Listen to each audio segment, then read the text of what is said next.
눈먼 거지가 어떻게... 저자를 받느냐?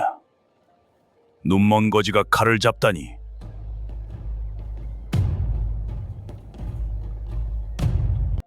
서준아, 글을 배우는 것은 힘을 기르는 것이다.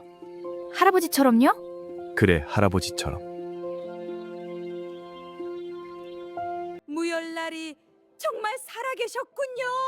장터에서 한 눈먼 거지가 구걸하고 있었습니다. 바로 그때 한 아이가 뛰다가 좌판을 넘어뜨렸고 좌판 위의 단도가 공중으로 날아올랐습니다. 햇빛에 반짝이는 칼날이 빙글빙글 돌며 떨어지는데 모두가 얼어붙었습니다. 그런데 눈먼 거지가 눈도 뜨지 않은 채 떨리는 손으로 단도를 정확히 손잡이부터 낚아챘습니다. 순간의 정적. 그러자 거지는 단도를 후다닥 떨어뜨리고 손에 침을 뱉으며 다시 떨기 시작했습니다. 하지만 장터 어둠 속에서 그를 수년간 찾아 헤매던 두 명의 양반이 그 동작을 놓치지 않았습니다. 눈먼 거지가 어떻게 떨어지는 칼을 잡을 수 있단 말입니까? 구름야담의 이야기가 계속될 수 있도록 구독과 좋아요로 응원의 마음을 보태주세요. 자, 그럼 오늘도 감동적인 옛날 이야기 지금 바로 시작합니다. 옛날 옛적 조선시대 한양 남대문 밖 거지촌에 무열이라는 늙은 거지가 살고 있었습니다. 사람들은 그를 눈먼 무열이라 불렀습니다.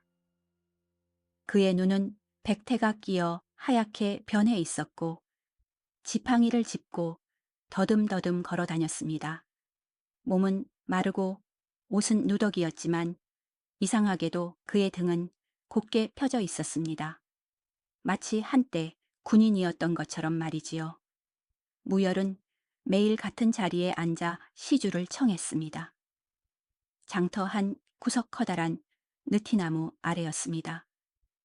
그곳은 햇볕이 잘 들고 바람을 피할 수 있는 자리였지요. 무열은 낡은 삼배 옷을 입고 그 자리에 웅크리고 앉았습니다. 손에는 낡은 바가지를 들고 고개를 숙인 채 말이지요. 지나가는 사람들은 그에게 엽전 몇 푼을 던져주곤 했습니다. 어떤 이는 동정심에서, 어떤 이는 업보를 쌓으려고 말입니다. 무열은 누가 엽전을 던져주면 고개를 숙이며 말했습니다. 감사합니다. 고맙습니다. 복 받으실 겁니다. 그 목소리는 나직하고 떨렸지만 어딘가 품위가 있었습니다. 장터 사람들은 종종 말했습니다. 저 거지는 범상치 않아. 눈은 멀었지만 말씨가 예사롭지 않단 말이야. 무열의 곁에는 10살쯤 되어 보이는 서준이라는 아이가 있었습니다. 서준은 무열이 주운 아이였습니다. 사람들은 말했습니다. 눈먼 거지가 아이를 키우다니 둘 다 굶어 죽을 것이라고요. 하지만 무열과 서준은 끈질기게 살아남았습니다. 서준은 무열을 할아버지라 불렀고 무열은 서준을 손자처럼 아꼈습니다. 낮에는 장터를 돌아다니며 심부름을 해주고 밤에는 무열 곁에서 잠을 잤습니다. 서준의 얼굴은 때로 새까맣게 그을렸지만 눈망울만큼은 밤하늘의 별처럼 초롱초롱 빛났습니다. 밤이면 무열은 서준에게 글을 가르쳤습니다. 거지촌 움막 안은 컴컴했지만 무열은 손으로 서준의 손을 잡고 땅바닥에 글자를 그렸습니다. 하늘천, 땅지, 거물현, 누를황. 서준아, 이것은 천자문의 첫 구절이다. 하늘과 땅은 검고 누렇다는 뜻이지. 어둠 속에서 무열은 서준의 손을 잡고 글자를 그렸습니다. 천천히 정확하게 마치 수없이 반복해온 것처럼 말이지요. 서준은 신기했습니다. 눈이 보이지 않는데 어떻게 글자를 이렇게 정확히 아는지 말입니다. 할아버지는 어떻게 글자를 아세요? 눈이 안 보이시잖아요. 무열은 잠시 말을 멈췄습니다. 그리고 서준의 머리를 쓰다듬으며 말했습니다. 옛날 옛적에 할아버지도 글을 배웠단다. 눈이 보이던 시절에 말이야. 서준은 더 묻지 않았습니다. 할아버지의 목소리에 깊은 슬픔이 묻어 있다는 것을 어렴풋이 느꼈기 때문이지요. 대신 서준은 열심히 글자를 익혔습니다. 무열은 글뿐만 아니라 예절도 가르쳤습니다. 서준아, 어른을 만나면 허리를 깊이 숙여 인사해야 한다. 밥을 먹을 때는 어른이 먼저 수저를 드신 후에 먹어야 하고 말이다. 서준은 고개를 끄덕였습니다. 하지만 가끔 의문이 들었습니다. 저희는 거지인데 왜 이런 걸 배워야 해요? 무열은 서준의 어깨를 꼭 잡았습니다. 서준아, 사람의 귀함은 신분이 아니라 마음에 있단다. 비록 우리가 거지라도 마음만큼은 양반보다 더 고귀해야 하느니라. 그런데 무열에게는 아무도 모르는 비밀이 있었습니다. 그는 진짜 눈이 먼 것이 아니었습니다. 오른쪽 눈은 멀쩡했고 왼쪽 눈도 희미하게 남아 보였습니다. 하지만 무열은 20해 동안 눈먼 척 살아왔습니다. 그것만이 자신과 서준을 지킬 수 있는 유일한 방법이었기 때문입니다. 20해 전 궁궐에서 일어난 그날 밤의 참극. 무열은 그날을 평생 잊을 수가 없었습니다. 당시 무열은 세자궁 호위 무사였습니다. 28배 젊은 나이에 세자의 곁을 지키는 영광을 얻었지요. 세자는 어질고 백성을 사랑하는 분이었습니다. 무열은 세자를 존경했고 목숨을 바쳐 모시기로 다짐했습니다. 그런데 그날 밤 모든 것이 무너졌습니다. 영모를 꾀한 둘째 대군과 그의 신복들이 세자궁을 습격한 것입니다. 밤이 깊었을 때였습니다. 무열은 세자궁 밖에서 보초를 서고 있었습니다. 갑자기 어둠 속에서 검은 그림자들이 나타났습니다. 적어도 20명은 되어 보였습니다. 무열은 칼을 빼들었습니다. 누구냐, 멈춰서라. 하지만 대답 대신 칼날이 날아왔습니다. 무열은 필사적으로 싸웠습니다. 1명을 베고 2명을 베었지만 적의 수가 너무 많았습니다. 무열의 얼굴에 칼이 스쳤고 피가 흘러내렸습니다. 왼쪽 눈이 따가웠지만 무열은 멈추지 않았습니다. 세자님을 지켜야 한다. 무열은 세자궁 안으로 뛰어들어갔습니다. 하지만 이미 늦었습니다. 세자는 침전 마루에 쓰러져 계셨습니다. 가슴팍에는 칼이 깊이 박혀 있었고 피가 흘러내리고 있었습니다. 무열은 세자의 곁으로 달려갔습니다. 세자님, 세자님. 세자는 희미하게 눈을 떴습니다. 피를 토하며 무열의 손을 꼭 잡았습니다. 무열아, 늦었구나. 나는 이제 끝이다. 무열은 눈물을 흘리며 고개를 저었습니다. 아닙니다, 세자님. 의원을 부르겠습니다. 세자는 고개를 저었습니다. 소용없다. 4명이 다 했음을 나도 안다. 세자는 무열의 손을 더욱 꽉 잡았습니다. 무열아, 잘 들어라. 내 아들을 부탁한다. 후원 연못가 은행나무 아래 유모가 숨겨놓았다. 부디 살려다오. 세자의 목소리는 점점 약해졌습니다. 네 충성을 믿는다. 부디 내 아들을 지켜다오. 그것이 세자의 마지막 말이었습니다. 세자의 손에서 힘이 빠졌고 눈이 천천히 감겼습니다. 무열은 세자의 시신을 껴안고 통곡했습니다. 하지만 울고 있을 시간이 없었습니다. 세자의 마지막 부탁을 지켜야 했습니다. 무열은 세자를 내려놓고 후원으로 달려갔습니다. 온 얼굴이 피투성이었고 왼쪽 눈은 거의 보이지 않았지만 무열은 멈추지 않았습니다. 은행나무 아래 바구니 속에 갓난아기가 울고 있었습니다. 아기는 비단 보자기에 쌓여 있었고 작은 입으로 울음을 터뜨리고 있었습니다. 무열은 아기를 품에 안았습니다. 아기는 따뜻했고 살아 있었습니다. 무열은 아기를 꼭 껴안고 궁을 빠져나왔습니다. 궁을 나오는 길은 험난했습니다. 여기저기서 역적들이 세자의 혈육을 찾아 헤매고 있었습니다. 무열은 그림자처럼 움직였습니다. 담을 넘고 지붕을 타고 마침내 궁 밖으로 빠져나왔습니다.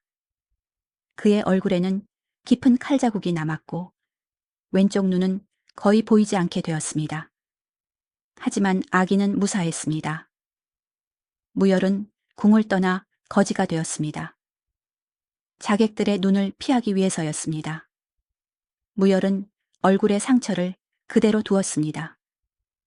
그리고 약초를 구해 눈에 발라 백태가 낀 것처럼 만들었습니다. 눈먼 척 살기 시작한 것입니다. 한양에서 가장 천한 거지가 되면 아무도 자신을 찾지 못할 것이라 생각했습니다. 그렇게 20해가 흘렀습니다. 갓난아기였던 세자의 아들은 이제 10살 서준이가 되었습니다. 서준은 자신이 누구인지 몰랐습니다. 그저 할아버지가 주워 키운 아이라고만 알고 있었습니다. 무열은 언젠가 때가 되면 말해 주리라 다짐했습니다. 하지만 아직은 아니었습니다. 서준이 안전하게 자라는 것이 우선이었습니다. 무열은 밤마다 서준에게 글과 예절을 가르쳤습니다. 언젠가 서준이 자신의 자리를 되찾을 그날을 위해서였습니다. 서준아 글을 배우는 것은 힘을 기르는 것이다. 칼보다 강한 힘 말이다. 서준은 고개를 끄덕였습니다. 할아버지, 저도 나중에 칼을 배울 수 있을까요? 무열은 서준의 머리를 쓰다듬었습니다. 그래, 배우게 해 주마. 하지만 칼은 사람을 지킬 때만 쓰는 것이지 사람을 해칠 때 쓰는 게 아니란다. 무열의 가르침은 언제나 깊었습니다. 그런데 어느 날 무열과 서준 앞에 한 노파가 나타났습니다. 늦은 봄날 오후였습니다. 장터는 사람들로 붐볐고 무열은 평소처럼 느티나무 아래 앉아 있었습니다. 서준은 옆에서 장터 사람들이 지나다니는 것을 구경하고 있었지요. 그때 한 노파가 무열 앞을 지나가다 멈춰 섰습니다. 노파는 무열을 보더니 얼굴이 하얗게 질렸습니다. 손에 들고 있던 보따리가 땅에 떨어질 뻔했습니다. 노파는 떨리는 목소리로 물었습니다. 설마 무열 날이이십니까? 무열은 눈먼 척 고개를 가웃거렸습니다. 누구신지 모르겠소만 저는 그저 눈먼 거지일 뿐입니다. 노파는 무열의 손을 덥석 잡았습니다. 그 손길이 너무나 간절했습니다. 날이 저예요. 남인이에요. 세자궁 나인이었던 남인이요. 무열의 심장이 철렁 내려앉았습니다. 남인, 세자의 유모였던 그 나인. 20해 전 은행나무 아래 아기를 숨겨놓았던 바로 그 사람. 무열은 떨리는 목소리로 대답했습니다. 남인 나인 정말 살아계셨소. 남인은 눈물을 흘렸습니다. 날이 살아계셨군요. 그날 밤 이후 죽은 줄로만 알았습니다. 세자궁이 불타고 시신들이 널려 있었는데 나리의 시신은 보이지 않았습니다. 혹시나 하는 마음에 계속 찾아 헤맸습니다. 무열은 주변을 살폈습니다. 다행히 아무도 그들의 대화를 듣지 못했습니다. 모두 자신들의 일에 바빴으니까요. 무열은 남인의 손을 꼭 잡았습니다.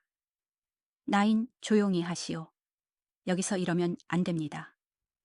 남인은 고개를 끄덕였습니다. 그리고 작은 목소리로 물었습니다. 나리, 그럼 아기 도련님은 어떻게 되었습니까? 무사하십니까? 무열은 옆에 있는 서준을 가리켰습니다. 여기 있소. 남이는 서준을 보았습니다. 얼굴이 까맣게 그을리고 옷이 남루했지만 그 눈망울만큼은 세자를 닮아 있었습니다.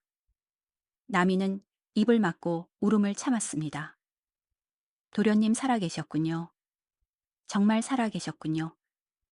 서준은 영문을 몰라 무열을 쳐다보았습니다. 할아버지, 이 할머니는 누구세요? 무열은 서준의 어깨를 쓰다듬었습니다. 옛날에 할아버지가 알던 분이시다. 남인 나인 오늘 밤 성황당 뒤에서 만납시다. 거기서 자세히 이야기하지요. 그날 밤 무열은 남인을 만났습니다. 달빛 아래 성황당 뒤는 조용했습니다. 남인은 보따리를 풀어 떡과 과일을 꺼냈습니다. 나리 드십시오. 변변치 못하지만 제 정성입니다. 무열은 고맙다며 떡을 받아 먹었습니다. 서준도 오랜만에 맛있는 떡을 먹었습니다.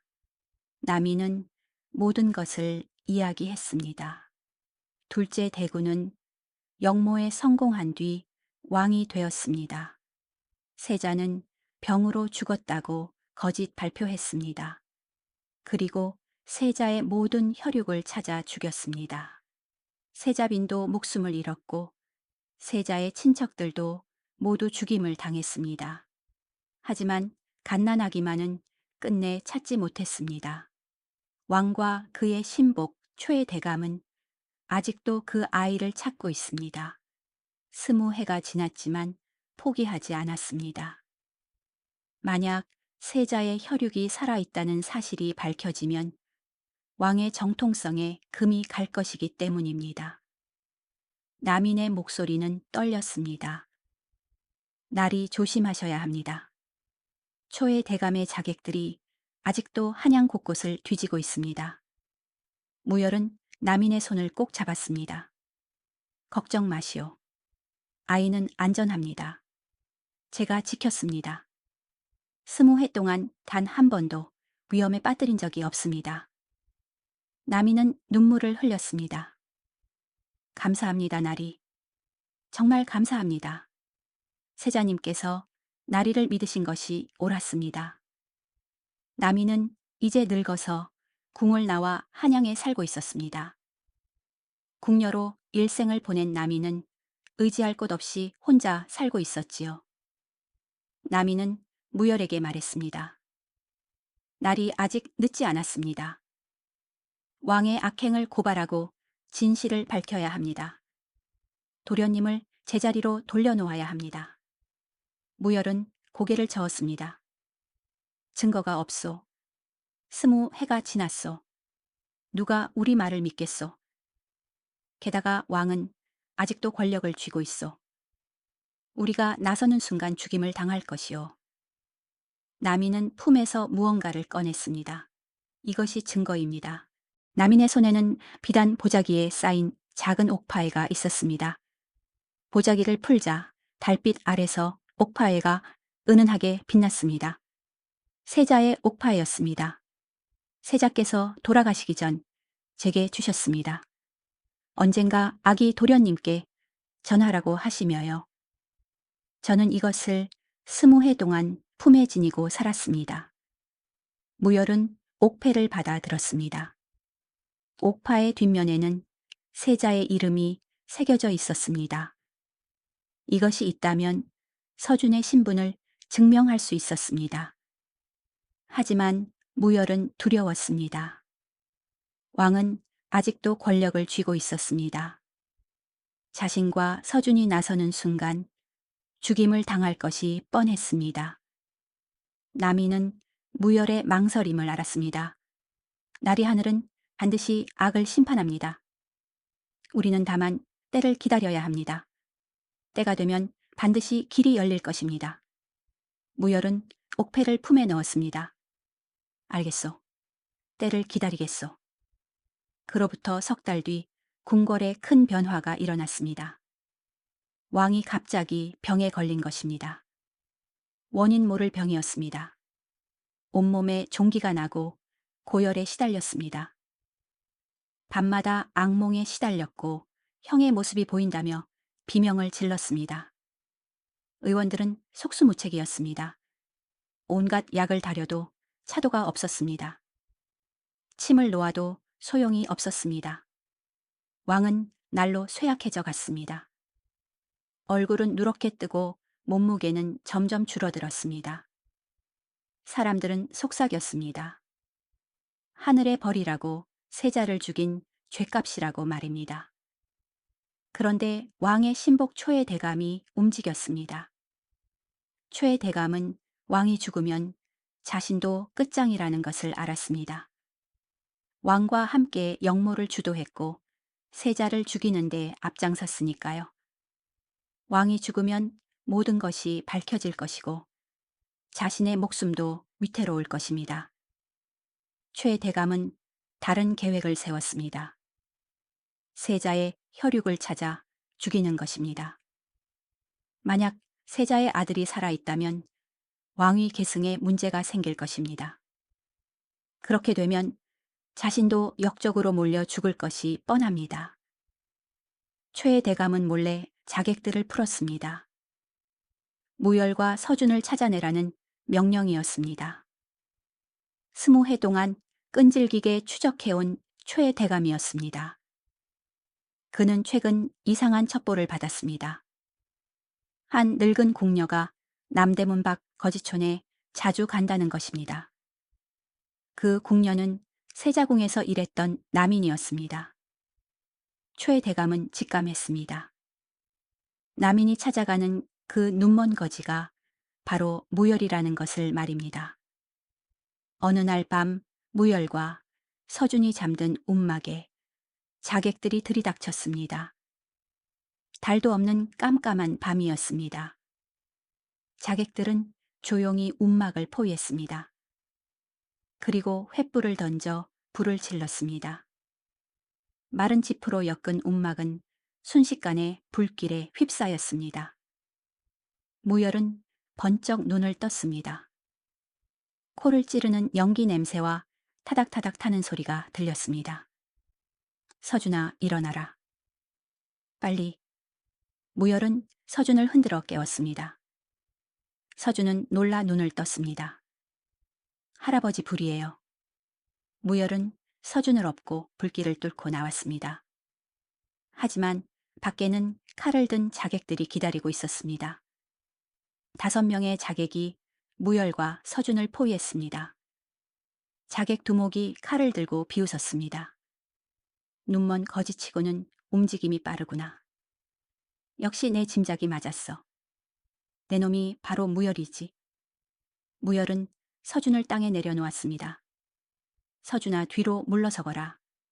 서준은 떨리는 목소리로 물었습니다. 할아버지, 저 사람들은 누구예요? 무열은 대답하지 않았습니다. 대신 지팡이를 꼭 쥐었습니다. 자객들이 달려들었습니다. 첫 번째 자객이 칼을 휘둘렀습니다. 무열은 지팡이로 그 칼을 정확히 쳐냈습니다. 쨍그랑 칼이 튕겨나갔습니다. 그 움직임이 어찌나 정확한지 마치 눈이 보이는 것 같았습니다. 두 번째 자객이 뒤에서 덤볐습니다. 무열은 발소리만 듣고 몸을 돌려 지팡이로 자객의 급소를 찔렀습니다. 자객이 비명을 지르며 쓰러졌습니다. 세 번째 자객이 옆에서 공격했습니다. 무열은 지팡이를 휘둘러 자객의 다리를 후려쳤습니다. 자객이 비틀거리며 넘어졌습니다. 나머지 자객들이 놀라 물러섰습니다. 어떻게 눈이 안 보이는데 이렇게 정확히 막을 수가 있지? 자객 두목이 소리쳤습니다. 저놈 눈이 보인다. 속았어. 무열은 백태 낀 눈을 부릅떴습니다. 20해 동안 숨겨왔던 진실이 드러나는 순간이었습니다. 그렇다. 나는 볼 수 있다. 단지 너희의 눈을 속여왔을 뿐이다. 자객들이 다시 덤볐습니다. 이번에는 모두 함께 공격했습니다. 무열은 지팡이를 휘둘렀습니다. 한때 세자궁을 지키던 무사였습니다. 20해가 지났지만 그 실력은 여전했습니다. 무열의 지팡이가 바람을 가르며 자객들을 쓰러뜨렸습니다. 하지만 무열도 늙었습니다. 숨이 차올랐고 팔이 저렸습니다. 자객 두목이 그 틈을 노려 칼을 휘둘렀습니다. 무열은 피했지만 어깨에 칼이 스쳤습니다. 피가 흘러내렸습니다. 무열이 비틀거렸습니다. 바로 그때 멀리서 말발굽 소리가 들렸습니다. 광운들이 달려오고 있었습니다. 남인이 미리 형암에게 알렸던 것입니다. 자객들이 당황했습니다. 자객 두목이 소리쳤습니다. 물러서라. 광운이 온다. 자객들은 어둠 속으로 도망쳤습니다. 관군들이 도착했고 자객들은 모두 붙잡혔습니다.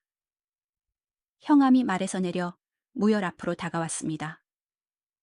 형암은 무열 앞에 무릎을 꿇었습니다. 세자궁 호위무사 무열 날이시지요. 남인 나인에게 모든 이야기를 들었습니다. 무열은 고개를 끄덕였습니다. 그렇소. 나는 세자를 모시던 무열이요. 형암은 서준을 바라보았습니다. 그렇다면이 아이가 무열은 서준의 어깨에 손을 얹었습니다. 선왕 세자의 적자이십니다. 다음 날 조정은 발칵 뒤집혔습니다. 죽은 줄 알았던 세자의 아들이 살아있다는 소식이 퍼진 것입니다. 대신들이 모여 의논했습니다. 어떤 이는 기뻐했고 어떤 이는 의심했습니다. 좌의정이 말했습니다. 증거를 대라.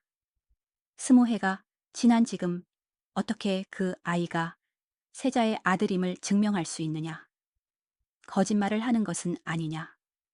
우의정도 고개를 끄덕였습니다. 그렇소.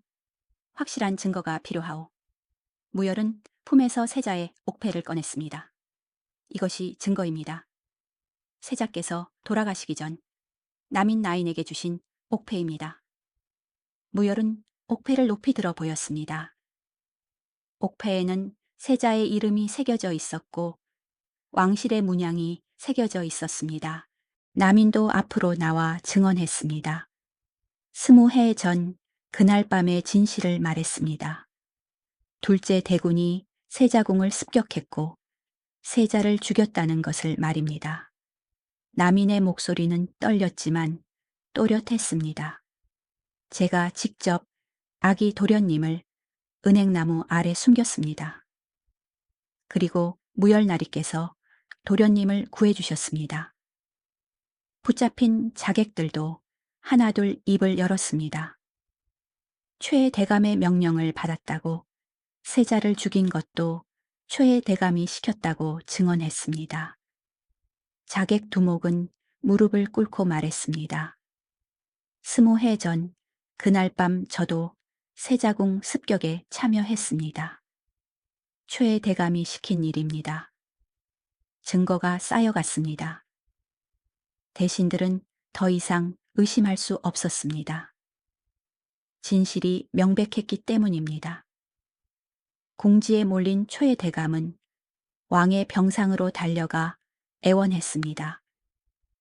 전하 이대로 끝날 수는 없습니다. 우리가 함께 이룬 일입니다. 전하께서 저를 버리시면 안 됩니다. 하지만 왕은 이미 정신이 혼미했습니다. 종기로 뒤덮인 얼굴로 중얼거렸습니다. 형님 용서하십시오. 제가 잘못했습니다. 욕심 때문에 형님을 죽였습니다. 용서해 주십시오. 왕은 환청에 시달리며 형의 이름을 불렀습니다. 왕은 일주일 뒤 죽었습니다. 고통 속에서 형의 이름을 부르며 숨을 거두었습니다. 신하들은 최 대감을 잡아들였습니다. 최 대감은 처음에는 부인했지만 증거가 너무 많았습니다. 결국 모든 죄를 자백했습니다. 역모를 주도한 것도 세자를 죽인 것도 모두 자신이라고 말했습니다. 최 대감은 사형을 선고받았습니다.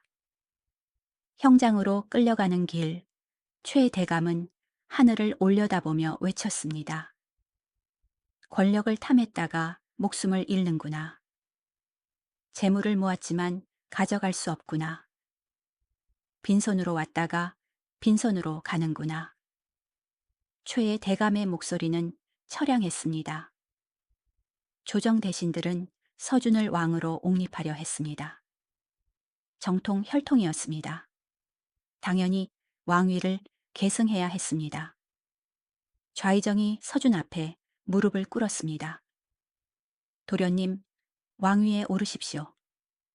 그것이 선왕 세자의 뜻입니다. 하지만 서준은 무열을 바라보았습니다. 10살 아이의 눈에는 두려움이 가득했습니다. 할아버지, 저는 어떻게 해야 할까요? 무열은 서준의 손을 잡았습니다. 서준아, 왕위는 네가 선택할 문제다. 할아버지가 대신 결정해 줄 수 없다. 하지만 기억해라. 진짜 귀한 것은 권력이 아니라 사람을 사랑하는 마음이다. 서준은 깊이 생각했습니다.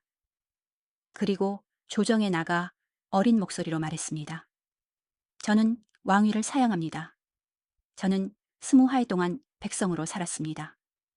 궁궐보다 거지촌이 더 익숙합니다. 제 자리는 여기가 아닙니다. 신하들이 놀랐습니다. 좌의정이 다시 간청했습니다. 도련님, 그렇게 말씀하시면 안 됩니다. 왕위는 도련님의 것입니다. 하지만 서준은 단호했습니다. 대신 한 가지 부탁이 있습니다. 백성들이 굶주리지 않도록 창고를 열어주십시오. 억울한 일을 당한 이들의 목소리를 들어주십시오. 그것이 제 바람입니다. 조정은 서준의 뜻을 받들었습니다. 왕위는 선왕의 먼 친척에게 돌아갔습니다. 덕망 있는 인물이었습니다. 새 왕은 서준에게 높은 벼슬을 주려 했습니다. 하지만 서준은 거절했습니다. 다만 한 가지 청이 있습니다. 할아버지와 함께 조용히 살게 해주십시오. 그로부터 10년이 흘렀습니다. 한양에서 멀리 떨어진 강원도 작은 마을에 두 사람이 살고 있었습니다. 이제 80이 넘은 무열과 20살이 된 서준이었습니다. 무열은 더 이상 눈먼 척하지 않았습니다. 백태도 씻어냈습니다.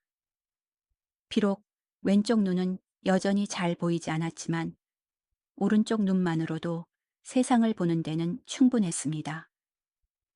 서준은 마을 서당에서 아이들을 가르쳤습니다. 두 사람의 집은 초라했지만 마당에는 꽃이 피었습니다. 봄에는 개나리가 피고 여름에는 나팔꽃이 담을 타고 올라갔습니다. 어느 봄날 오후 무열은 평상에 누워 하늘을 바라보았습니다.